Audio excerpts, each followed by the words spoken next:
15 साल की शादीशुदा लाइफ में कई बार मेरी बीवी ने मुझे दूसरी औरतों के साथ पकड़ा है और मेरी बेवफाइयों के लिए उसने मुझे ऐसी ऐसी जगह पर घुसे और लाते मारकर सजा दी है कि यह बताना मुश्किल है, बस आप समझ जाओ।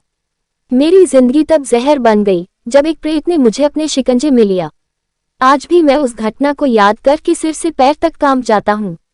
मेरा ब्लड प्रेशर बढ़ जाता है। उस दिन मेरी काम से छुट्टी थी। मेरी बीवी एक टीचर है, वह नौकरी पर गई थी। मैं लुंगी पहनकर बालकनी में खड़ा था। तभी मैंने देखा सामने बंद पड़ा मकान खुल चुका था। शायद कोई नया किराएदार रहने आया था। मैं उधर झांकने लगा। तभी थोड़ी देर में एक सुंदर लंबे बालों वाली हरी भरी औरत उस मकान की बालकनी में आई। मैंने तुरंत सिर हिलाकर उन्हें स्माइल दी। वह मुंह फिराकर उसके घर के अंदर चली गई।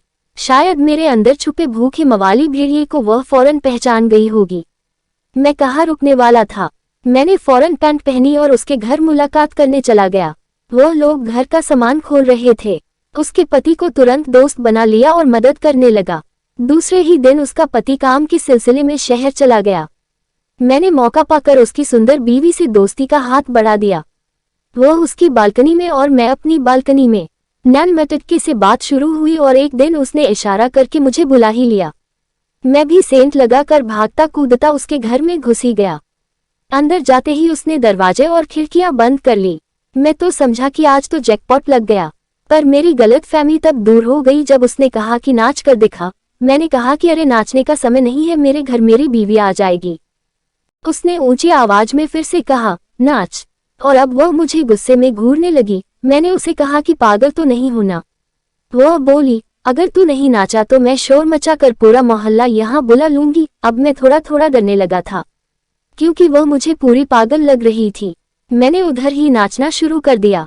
थोड़ी देर बाद वह एक चाबुक लाई और मुझे बोली कि कपड़े उतार कुत्ते। मैं तो अपनी चप्पल हाथ में लेकर भागने लगा, पर वह खूबसूरत गजगामिनी औरत के रूप में छुपा प्रेत अपने असल रूप में आ गया और दरवाजे के आगे खड़ा हो गया। उसका विकराल रूप आज भी मेरा दिल दहला जाता है।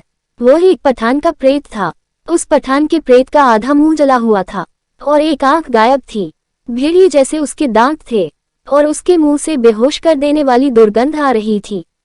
खूबसूरत पड़ोसन के अंदर छुपे पठानी प्रेत ने मेरे साथ वह सब किया जो एक शौकीन पठान करता है। 3 घंटे अपनी कैद में रखने के बाद उसने मुझको दरवाजा खोलकर चले जाने को कहा और साथ में ये भी कहा कि मैं फिर तुम्हें बुलाऊंगा और अगर तुम नहीं आए तो मैं तुम्हारे घर में चला आऊंगा। जाना था जापान, पहुंच गए चीन। जाते हुए मेरी तो चाल बदल गई थी और अपनी पड़ोसन का दरवाजा खोलकर कराहते हुए मैं अपने घर की ओर जाने लगा तो देखता हूँ कि सामने से मेरी पड़ोसन हाथ में सब्जी का थैला लिए चली आ रही है।